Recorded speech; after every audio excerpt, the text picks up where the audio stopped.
Ayun ako guys sa talong guys. Itong talungan ko guys oh. Mga kapwa ko ka-farmers. Dito po ako ngayon sa talungan ko guys. Nakakatapos ko lang ang gamas kayo na guys oh. Ito po ang talong ko guys oh. Ito guys. Yan. Ito naman kaya na guys nisprayan ko. Ito bago ko na-sprayan ngayong hapon lang. Ito kuan pa lang ito guys, 1 month pa lang ito talong ko guys. Bukas pa namang isang buwan ito guys ang talong ko. Ito may bulas guys oh. Malawak ito guys oh, hanggang doon sa dulo yan guys oh. Hanggang doon sa tabi yan guys. At dito hanggang doon yan oh. Yan ang palayan ng karatig hanggang doon yan oh, sa dulo guys. Ito naman ay mga kuan naman ito guys. Hanggang doon yan guys oh. Mga puwen. Kulang kalating hektarya ito guys. Itong talukan ko. 5,000 puno ito eh. Kaya ginamasan ko yung umaga ito guys. Itong abuno bagan budbud lang. Kaya ginamasan ko ito. Kaya ganito to guys. Ito na yung forma niya guys, maganda.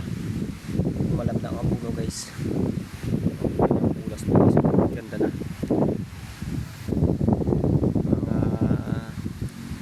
Ito naman guys, ibang klaseng kwanto guys. Puting talong ito. Puting talong ito. Ito ang kabila guys. Ayan ay kuan. Talong na kuan yan. Violet. Oh, tingnan ko sa inyo guys.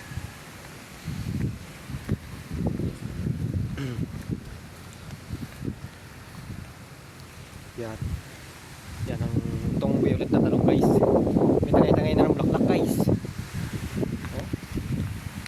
May tangay-tangay na siya bulaklak ko. Ito yung kanila raw tinatanggal nila to. Ito tinatanggal nila tong baba na pruning nila. Pero sa akin hindi ko natanggalin guys, sayang, dahil sayang yan, magbunga yan. Magbunga kasi yan guys. Hindi na ako magpupruning. Kaya ang gawin ko na lang guys ay babalagan ko na lang ito. Ito kasi ito pag angin oh, tira mo guys, puno niya guys oh, kuka na sa galaw-galaw. Kaya pag maghangin guys, yan yung siya, stress siya.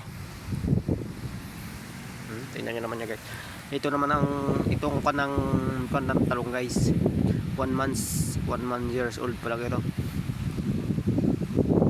Yan ang niya sa ulo guys, talungan ko. Yan. Malawak itong area ko guys. Kulang sa hektarya ito guys. Yan, doon lang sa bahay yan. Yan guys.